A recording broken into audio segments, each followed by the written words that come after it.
For today's hakahaponon, para feeding sa mga pangakha, si Kuya ang nagpakaon sa ato ang mga pangakha.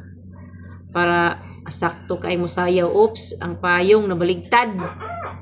Maayo naman na si Kuya mo feeding good kay na-train na siya niya.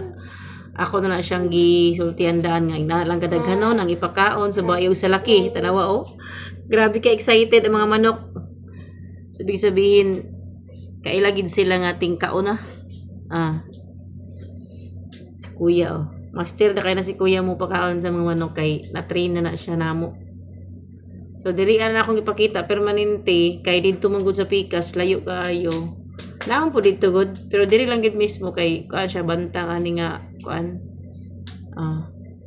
Kita ninyo si Kuya Ang nasa ubos mga bai na siya. Alam na di ang Gilmore, ang Boston. Pero nasa babaw puro gina mga laki. Mga kuan na siya. Mga musayaway na pud na siya. See. So taligsik man gud nag-ulan gyapon para-paraan na lang gid si Kuya Oops. Mahulog man.